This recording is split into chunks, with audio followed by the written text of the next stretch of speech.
आज के लेक्चर में हम संबंध और फलन के बारे में पढ़ेंगे। संबंध और फलन पढ़ने से पहले हम कक्षा 11वीं के कुछ इम्पॉर्टेंट टॉपिक्स के ऊपर थोड़ा सा डिस्कस कर लेते हैं कि हाँ होता क्या है ये समुच्चय। तो समुच्चय क्या है? A well defined collection of object. इसका मतलब क्या है? वस्तुओं का सुपरिभाषित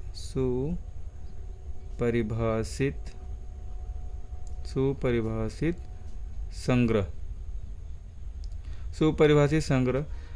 अब सुपरिभाषित संग्रह होगा क्या एक्चुअली में, देख लेते हैं। जैसे हमने बोल दिया कि कलेक्शन ऑफ नेचुरल नंबर कितना हो जाएगा, मतलब कि ये प्राकृतिक संख्याओं का समुच्चय।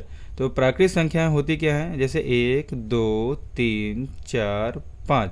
अगर इनको संग्रह करते हैं और इनको एक कॉमा से अलग कर देते हैं और ये महिला कोष्ठक करली ब्रैकेट बोलते हैं इसको, करली ब्रैकेट में अगर ऐसे बंद कर दिया जाता है और इसको कैपिटल लेटर ए में अगर शो कर दिया जाता है तो इसको हम बोलते हैं कि ये क्या है? एक समुच्चय है। तो सुपरिभाषित कैसे हो गया ये सुपरिभाषित ऐसे हो गया कि ये जो प्राकृतिक संख्याएं हैं, ये प्राकृतिक संख्याएं 1 2 3 4 5 हैं, ठीक है, और ये 6 से छोटी हैं। तो हम इसको ऐसे बोल सकते हैं कि ये समुच्चय जो है ये एक समुच्चय है जिसमें अवयव हैं। हम इसको बोल सकते हैं कि ये अवयव है और ये क्या है? ये ऐसे बिलोंग्स कर रही हैं कि ये लेस देन क्या है? 6 है। ये बिलोंग्स टू नेचुरल नंबर और ये जो n है यहाँ पे क्या है? ये लेस देन क्या है? 6 है, लेस देन 6 है या इससे कम है। उसके बाद हम आते हैं कुछ और देख लेते हैं, कुछ और कलेक्शन। जैसे मैंने बोला 10 से कम प्राकृतिक संख्याओं का संग्रह, तो आप क्या बोलोगे? 1 2 3 4 5 6 7 8 9। अगर मैंने बोला 10 से कम विषम प्राकृतिक संख्याओं का समुच्चय, तो आप क्या बोलोगे? 1 3 5 7 9, ठीक है, ऐसे बोलोगे। 10 नहीं हो सकता क्योंकि कम है उससे। फिर अगर हम बोले कि अंग्रेजी वर्णमाला के स्वरों का समुच्चय, तो आप क्या बोलोगे? ए ई आई ओ यू। अगर इसी तरह अगर हमने बोला, इसी तरह बहुत सारे एग्जाम्पल हैं, आपको एग्जाम्पल बहुत सारे मिल जाएंगे। अगर मैंने बोल दिया इसी तरह कि कोई एक इक्वेशन है, कोई भी इक्वेशन है, उसका समुच्चय, उसके सॉल्यूशन का समुच्चय, तो उसका जितने भी सॉल्यूशन होगा उसका क्या हो जाए? उसको अगर आप एक साथ करली ब्रैकेट में ऐसे जैसे 1 2 3 4 5 रखा हुआ है, अगर वैसे आप रख देंगे तो उनको एक साथ रखने पे जो हमको मिलेगा ये सेट, उसको हम क्या बोलेंगे कि वो क्या है? एक टाइप का एक समुच्चय है, ठीक है। भारत की नदियों का समुच्चय। फिर अगर एक त्रिभुज है और त्रिभुज में एक त्रिभुज है, उसमें क्या है? 3 भुजाओं से मिलके बना होगा। एक त्रिभुज है, 3 भुजाओं से मिलके बना होगा। हमने इसमें नाम दे दिया ए बी सी। मैंने बोल दिया इन तीनों को ए बी सी और सी ए, इन तीनों का समुच्चय। तो ये आपका एक समुच्चय हो जाएगा। इसको हम, ये ए बी लिखा हुआ है तो इसको थोड़ा सा और बड़ा ए से हम डिनोट कर देते हैं। कुल मिला के है क्या? ये ट्रायंगल से रिलेटेड, त्रिभुज से रिलेटेड है। ऐसे बहुत सारी संख्याओं का हो सकता है, वस्तु हो सकती है, किसी भी टाइप का वस्तु हो सकता है। उनको हम अगर सुपरिभाषित ढंग से अगर हम रख रहे हैं तो उसको हम क्या बोलेंगे कि वो क्या है? एक समुच्चय है। हमेशा समुच्चय को हमेशा कैपिटल लेटर ए या बी या सी, किसी भी कैपिटल लेटर से डिनोट कर सकते हैं। Capital A, capital B, capital C, किसी से भी डिनोट कर सकते हैं इसको, ठीक है। फिर उसमें क्या है? कुछ टर्म्स होते हैं बार बार यूज, जैसे हो गया कैपिटल एन। कैपिटल एन को क्या बोलते हैं? कैपिटल एन को बोलते हैं प्राकृत संख्या। क्या बोलते हैं हम? प्राकृत संख्या, ठीक है। अब हमने बोला कि कलेक्शन ऑफ प्राकृतिक संख्याओं का समुच्चय, तो हम क्या बोलेंगे कि 1 2 3 4 5। उसी तरह अगर हमने बोल दिया जेड, पूर्णांक, जेड को हम क्या बोलते हैं? पूर्णांक संख्या। जेड डिनोट करते हैं पूर्णांक संख्या, जेड को पूर्णांक संख्या। ये नेचुरल नंबर है, ठीक है।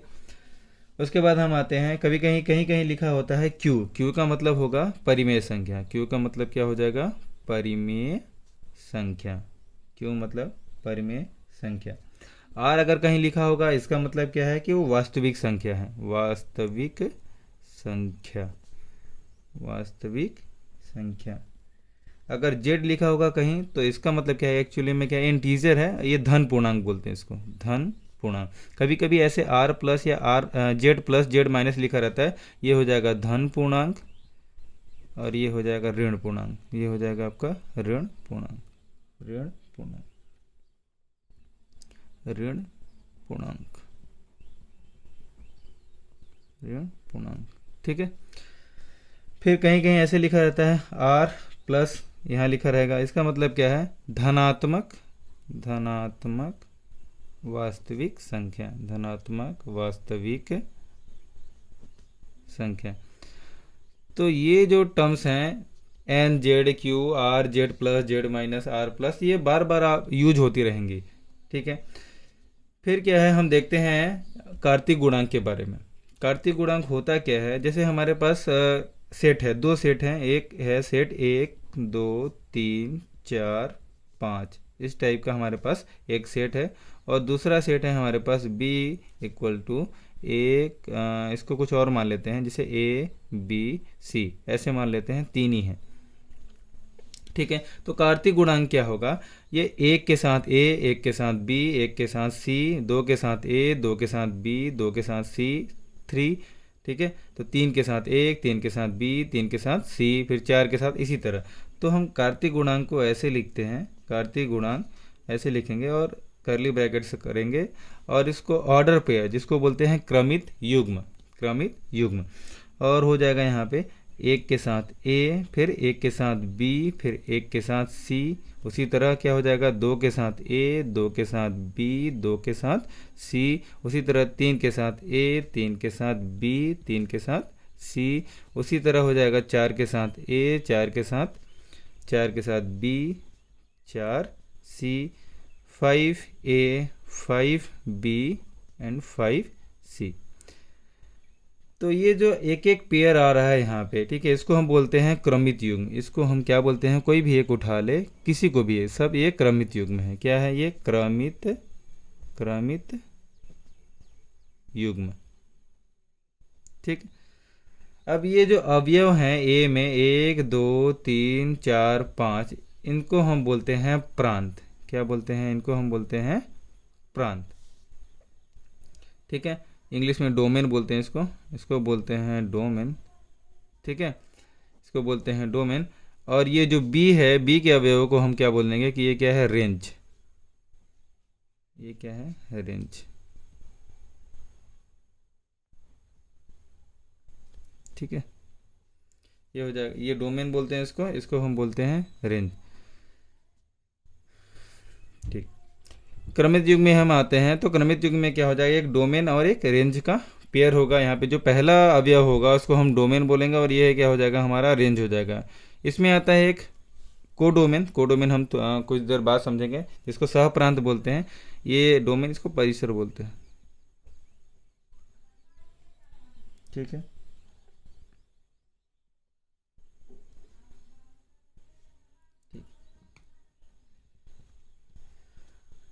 आते हैं अब